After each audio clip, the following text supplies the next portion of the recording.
이 주도 산업이라는 게 있어요. 그러면 주도 산업은 지수가 올라갈 때 선도적으로 움직이는 애들이고요. 그럼 지금 현재 지수가 올라간 시기는 아까 말씀드렸지만 9월 말부터 지금 11월 초니까 지금 한 달 정도의 시기인데, 이 시기에 지수보다 빨리 움직이는 애들을 꼽으라면 대표적으로 가 있습니다. 2100 갔다가 어느 순간 보니까 2400까지 왔더라고요. 거의. 그래서 요즘 증시 좀 어떻게 보세요? 네, 지금 정확히 말씀하셨고요. 9월 말에 2130이었고요. 오늘 녹화일 기준으로 2399입니다. 그래서 2400을 장중에 살짝 찍은 수준이고요.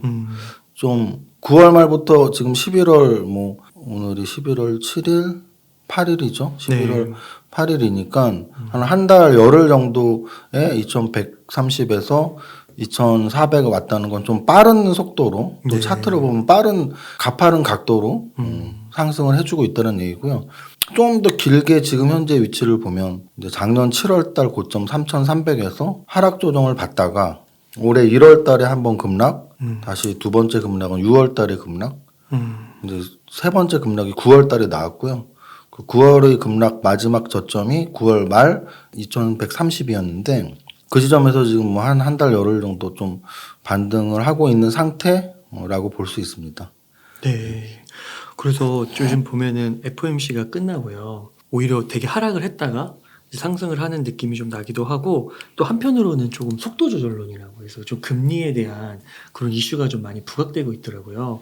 그래서 앞으로 좀 금리에 예상을 좀 해보신다면은 어떻게 생각하시는지. 사실 뭐 금리는 제가 뭐 금리 전문가는 아니기 때문에 뭐 이렇게 뉴스를 보는 정도고요. 사실 속도 조절 때문에 뭐 요즘 좋았다라는 게 100% 반영은 아닌 것 같고요. 뭐 그런 것도 있고, 또는 지금 녹화일 기준으로 이제 미국의 중간 선거거든요.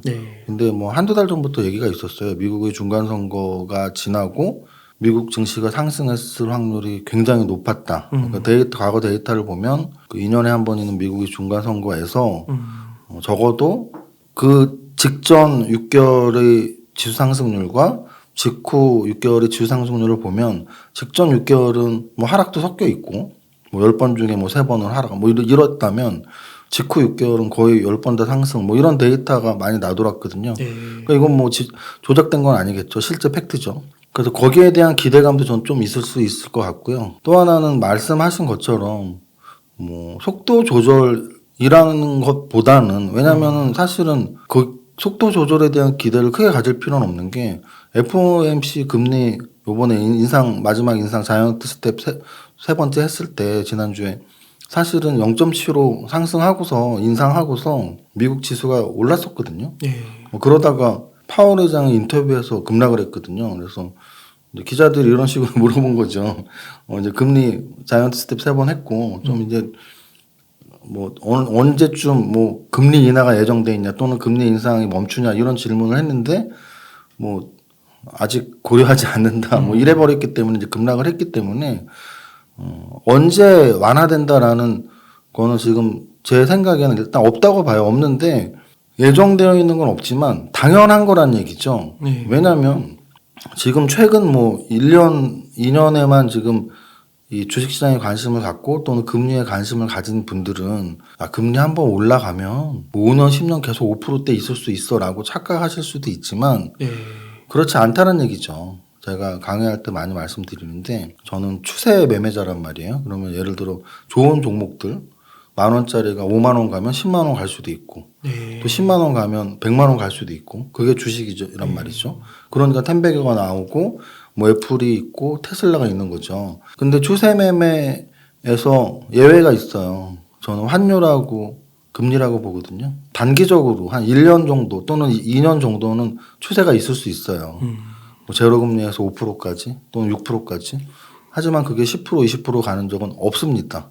그러면 지금 4%까지 올라왔단 말이에요.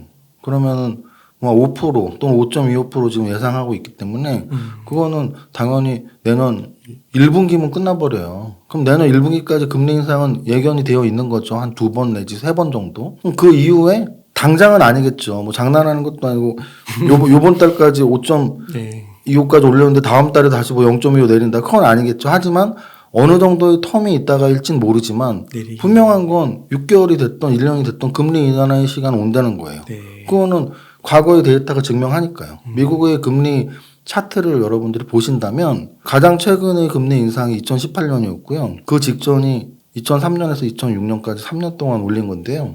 그 당시에 1%에서 한 5.5% 뭐 여기까지 올렸거든요. 한 3년 동안 천천히. 근데 결국은 그렇게 올리고 나서 얼마 있다가 또 다시 금리 인하를 하는 거죠. 그래서 결국은 이번 금리 인상도 그 끝은 금리 인하가 당연한 거고 이제 언제일지 모른다라는 거고요. 또 하나는 저는 이제 환율도 중요한 요소라고 봤거든요. 근데 오늘 역시 녹화일 기준으로 1,400원 밑으로 내려갔어요. 아까 제가 추세 매매를 하지만 우상향으로 계속 올라가는 추세가 아닌 지표가 두 가지가 있다고 말씀드렸는데 방금 말씀드린 금리 두 번째가 환율이에요. 네. 환율도 마찬가지로 요즘에만 관심 가지신 분들은 1,200원, 1,300원, 1,400원 야 그럼 이거 뭐 1,500원, 2,000원, 3,000원 갈 수도 있지 않아 라고 말씀할 수 있지만 절대 그렇지 않다는 얘기죠. 네. 우리나라가 망하지 않는 이상은 망하기 직전까지 갔었을 IMF 때도 1,800원 고점이었거든요. 그래서 지금 우리나라가 그 정도의 체력이 아니기 때문에 어느 정도의 고점에서는 다시 원래의 균형 환율로 간다는 얘기죠. 적정 환율로. 그러면 20년 이상 제가 주식을 해보면서 환율에 관심을 가졌지만 절대적인 수치는 아니지만 뭐 한 1,100을 중심으로 한 1,000에서 1,200원 왔다 갔다 합니다. 그래서 1,000원을 살짝 깼을 때 뭐 900원까지 간 적도 있을 것이고 또는 1,200원을 살짝 위로 깼을 때 뭐 1,300원, 1,400원 갔을 때도 있지만 그 정도가 적당한 고점이었다는 거죠. 아주 특수한 상황이 아니라면. 네. 그래서 아주 특수한 상황이 아니라면 금리도 5%.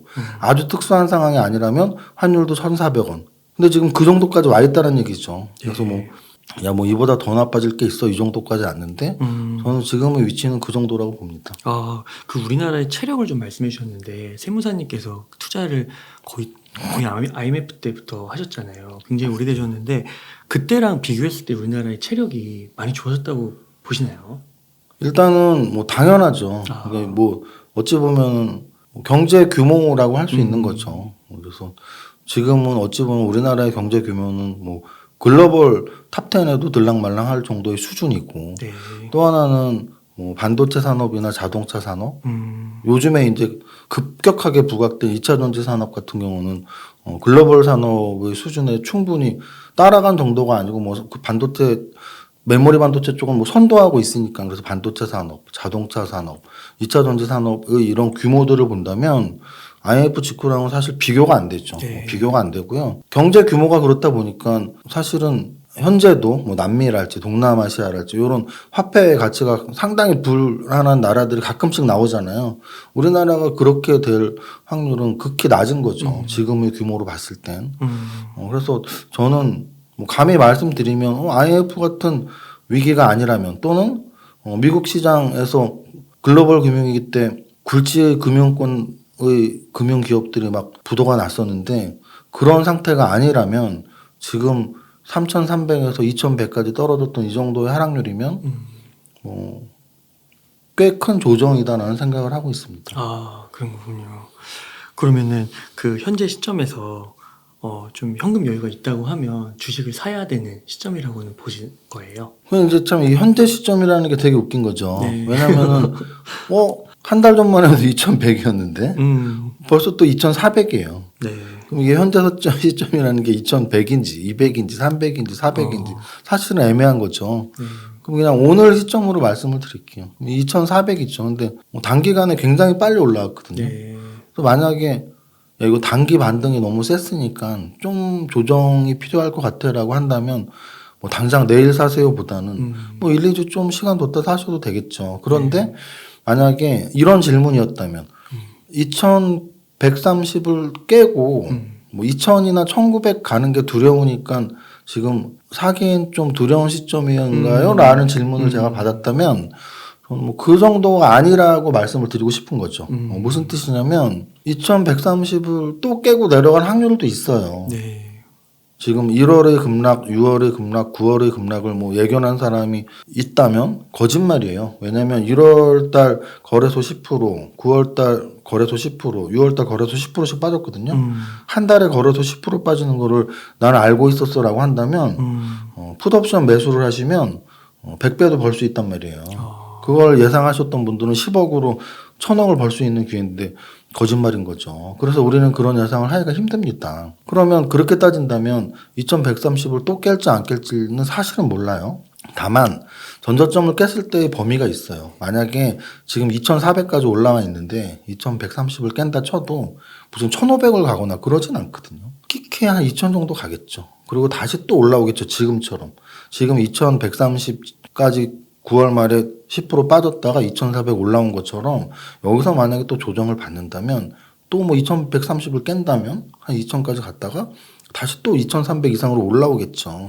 그렇게 길게 봤을 때는 적어도 2130 깨는 게 두렵다고 말할 필요는 없겠죠. 2130을 깨고 무슨 1500, 1000 갈 거라고 한다면 지금 다 팔고 도망가야 되겠지만 그 정도의 위치는 아니라는 거예요. 특히나 이미 3단 하락을 했기 때문에 1월달, 6월달, 9월달 3단 하락을 했기 때문에 저는 빠져도 추가 하락의 폭이 그렇게 크지는 않다라는 거에 일단 확률이 더 높다고 봐서 뭐 지금 2400에서 사는 건 단기간에 한 달 만에 2100에서 400까지 왔으니까 뭐 나는 한 2300이나 뭐 요 정도까지 좀 조정받을 수도 있을 것 같은데 라고 한다면 그럼 좀 천천히 사라고 말씀 드릴 수는 있지만 나는 2130 깨는 거 보고 뭐 한 2000이나 1900 될 때까지 기다려볼래 한다면 그 지수대가 안 올 수도 있다라는 생각도 저는 듭니다. 아, 네.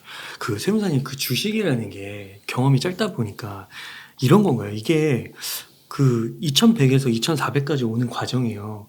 별반 달라진 게 없는 것 같고 그리고 뭐 호재가 있었던 것 같지도 않은데 어느 순간 있으니까 2400까지 이렇게 와 있는 거예요. 네네. 이런 그 매수하는 그런 게 분위기가 정말 예측할 수가 없는 것 같은데 원래 주식이라는 게 이렇게 되는 건가요? 일단은 사실 매일매일 변동을 보이지 않게 하고 있는 거죠. 네.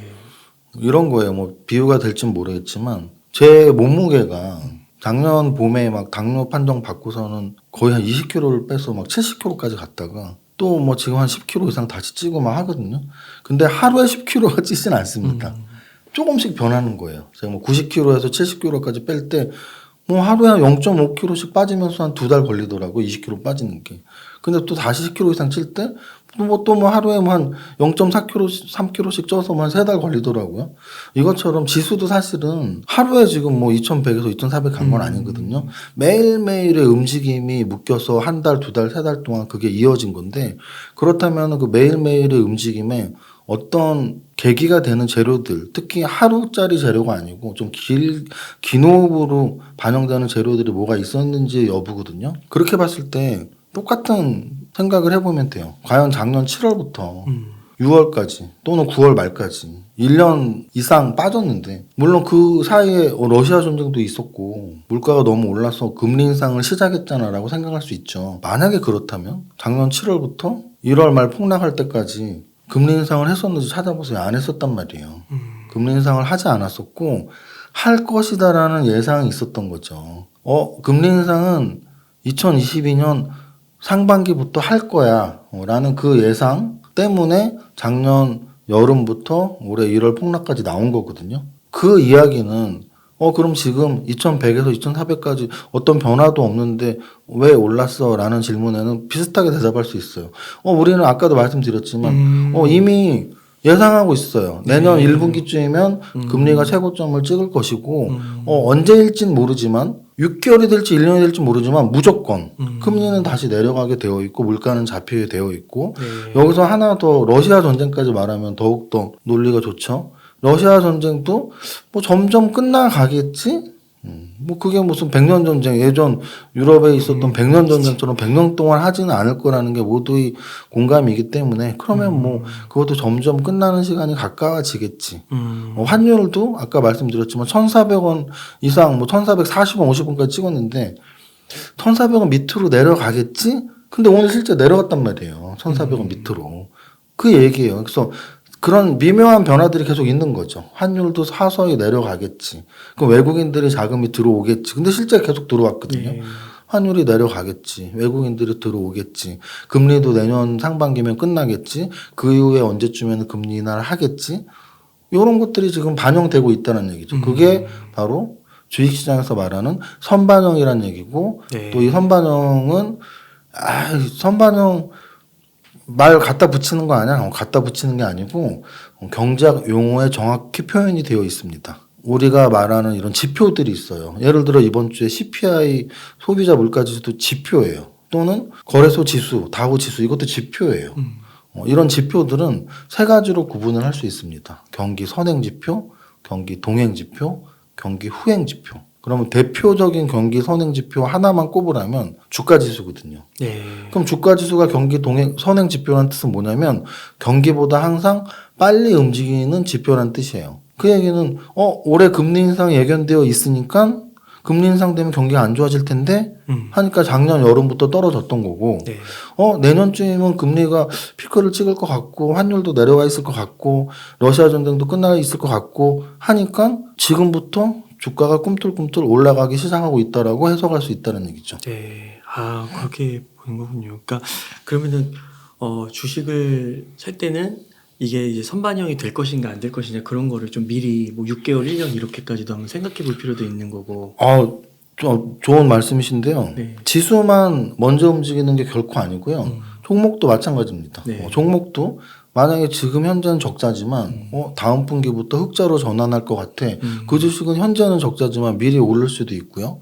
또는 현재는 흑자지만 내년부터는 그 산업은 이미 끝났어. 내년부터는 그 산업은 적자고 이 기업도 적자야. 그럼 오늘은 피크지만 내려갈 수도 있어요. 그래서 이런 분들 뭐 이런 커뮤니티 게시판에 질문이 되게 많은데 실적 발표 났는데 실적 되게 좋게 나왔는데 왜 주가는 떨어지나요? 이런 질문 되게 많습니다.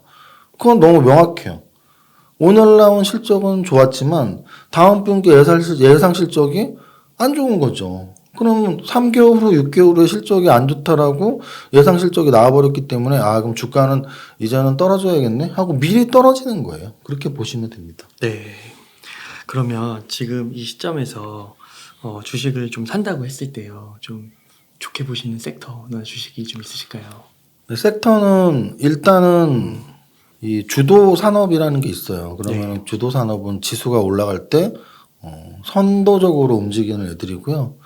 그럼 지금 현재 지수가 올라간 시기는 아까 말씀드렸지만 9월 말부터 지금 11월 초니까 지금 한 달 정도의 시기인데 이 시기에 지수보다 빨리 움직이는 애들을 꼽으라면 대표적으로 반도체하고 2차 전지가 있습니다. 반도체는 삼성전자가 지금 그 시기 동안 지수보다 더 빨리 움직였고 오늘도 상승을 하면서 6만 원을 이미 돌파를 했고요. SK하이닉스는 좀 더 약해요. 근데 이제 삼성전자가 워낙 강하고 삼성전자가 강하니까 이제 반도체 소부장 강소 기업들도 좀 따라가는 추세고 그다음 사실 더 강했던 건 2차 전지죠. 2차 전지가 가장 강했던 업종이고요.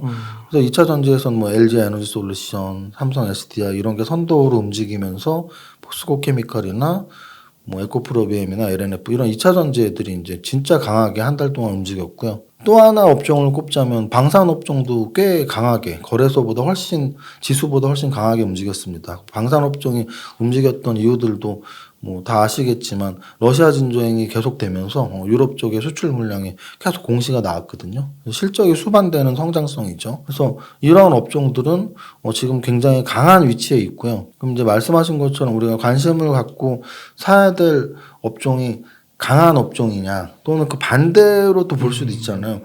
나는 이렇게 강한 거는 너무 많이 오른 것 같은데. 그럼 안 오른 애들도 설명드릴게요. 안 오르고 지수보다 약한 애들은 대표적인 게 자동차 업종이었어요. IRA라고 인플레이션 감축법 때문에 미국에서 생산되지 않은 전기차에 대한 보조금을 주지 않는다라는 법안 때문에 우리 현대차, 기아차가 이제 미국에서 경쟁력 좀 떨어지게 되는 거죠. 그래서 그 9월 한 달 동안 지수 폭락할 때 가장 많이 떨어지고 특히 10월 달에 많이 떨어진 게 이제 자동차 업종인데 그래서 아까 말씀드렸던 2차 전지나 반도체에 비해서 많이 다운되어 있는 상태예요, 지금 주가가. 그래서 좀 떨어진 거를 좋아하시는 분들은 자동차 산업 많이 떨어져 있네. 또는 카카오나 네이버 같은 애들이죠. 카카오 네이버, 뭐 카카오페이 이런 기술주 라인에서 낙폭이 굉장히 컸던 종목들 떨어진 거 좋아하는 분들은 사실 이쪽이 차트가 깔끔하게 떨어졌어요.